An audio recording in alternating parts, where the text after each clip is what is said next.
बहुत बहुत धन्यवाद माननीय अध्यक्ष जी, एक महत्वपूर्ण चर्चा में मुझे अपनी बात कहने का मौका दिया। जो प्रस्ताव भाई सौरभ भारद्वाज जी ने लगाया है नगर निगम के चुनावों को टालने को लेकर, उसके लिए कहूँगा कि भारत देश जाना जाता है दुनिया में सबसे बड़ा लोकतंत्र है, इस पर हम सभी भारतवासियों को गर्व है। लेकिन कहीं ना कहीं एमसीडी के चुनावों को टालकर भारतीय जनता पार्टी की केंद्र सरकार ने न केवल संविधान की मूल भावना के विरुद्ध जाकर एक काम किया है, बल्कि कहीं ना कहीं दिल्ली के और देश के लोगों का जो बहुत बड़ा एक संवैधानिक लोकतांत्रिक अधिकार, वोट डालने का अधिकार, उसको भी छीना है। तो अपने आप में ये बहुत ही शर्म की बात है। और जैसा कि सभी साथियों ने विस्तार से बताया, मैं ज्यादा लंबी चौड़ी बात नहीं करूंगा। पूर्वी दिल्ली नगर निगम के अंदर मैं नेता प्रतिपक्ष भी रहा हूं, बहुत नजदीक से मैंने देखा है कि किस प्रकार से भारतीय जनता पार्टी ने एक भ्रष्टाचार का बहुत बड़ा तंत्र यहां पर खड़ा कर दिया है। तीनों एमसीडी के अंदर ऐसा कोई विभाग एमसीडी का नहीं है जिसकी मार गरीब जनता को नहीं झेलनी पड़ती। भारतीय जनता पार्टी के पार्षदों को आए दिन आपने देखा होगा कि किस प्रकार से लैंडरों पर उगाई करते हुए, तमाम बातें हम लोग जानते हैं।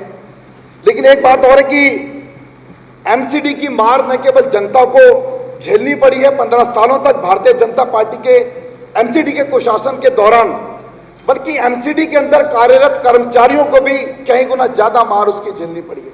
मैं बात करूंगा भारतीय जनता पार्टी के शासन के दौरान 15 सालों के अंदर सफाई कर्मचारियों की जो दुर्दशा रही है। 20-20 साल तक एमसीडी के अंदर सफाई कर्मचारी भाई बहन पक्के होने की राह देखते रहे।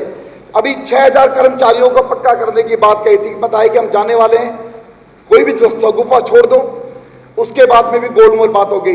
मैं पूछना चाहूंगा हमारे भाजपा के साथी यहां पर बैठे कि बताएं कि वो 6000 कर्मचारी वो कब पक्के होंगे। आप बताइए कि जो कर्मचारी हमारे स्वच्छता के सैनिक इस कोविड महामारी के दौरान जिन्होंने अपनी जान को हथेली में लेकर इस दिल्ली को संभालने का और हमारे जीवन को बचाने का काम किया, इस महामारी के दौरान जिन स्वच्छता के सैनिकों ने अपनी जान को खतरे में डालकर हमारे गली मोहल्ले चौराहे की साफ सफाई के लिए आंधी तूफान बारिश में निकल जाते थे, उनको समय पे सैलरी नहीं मिली। आज भी एकीकरण के नाम पर जब इस एमसीडी के अंदर ये चुनाव टाले गए, आज भी कर्मचारियों को समय पे सैलरी नहीं मिल रही है। तो मैं ज्यादा लंबी चौड़ी बात नहीं कहूंगा, क्योंकि हम सभी लोग माननीय मुख्यमंत्री जी को भी सुनना चाहते हैं। तो मैं यही कहूंगा कि जो चुनाव ये टाले गए थे, ये 9 मार्च का जो दिन था कि जिस दिन चुनावों की तारीखों का औपचारिक ऐलान होना था, वहां पर केंद्र सरकार का फोन आता है और राज्य चुनाव आयोग अपने दबाव में आकर एक अनैतिक पूरी तरीके से गलत फैसला लेते हुए इन चुनावों को टालने की उन्होंने जो पूरा षड्यंत्र रचा है, दिल्ली की जनता ने इसको देख लिया है, समझ लिया है। और दिल्ली की जनता पूरी तरीके से मन बनाकर बैठी है। चाहे इलेक्शन आप 3 महीने में कराएं, 2 महीने में कराएं, चाहे 1 साल में कराएं।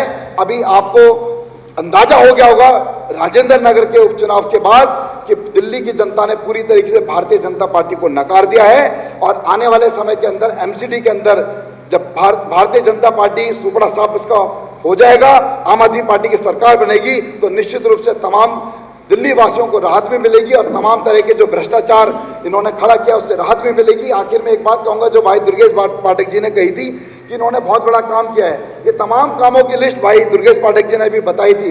लेकिन मैं एक काम कहूंगा, जो सबसे बड़ा काम भारतीय जनता पार्टी ने 15 साल के अपने शासन के दौरान किया है कि एमसीडी को दुनिया के सबसे भ्रष्ट डिपार्टमेंट की सूची में पहले पायदान पे लाकर खड़ा कर दिया। ये आपका सबसे बड़ा काम है। आपने मुझे बोलने का समय दिया, बहुत बहुत धन्यवाद।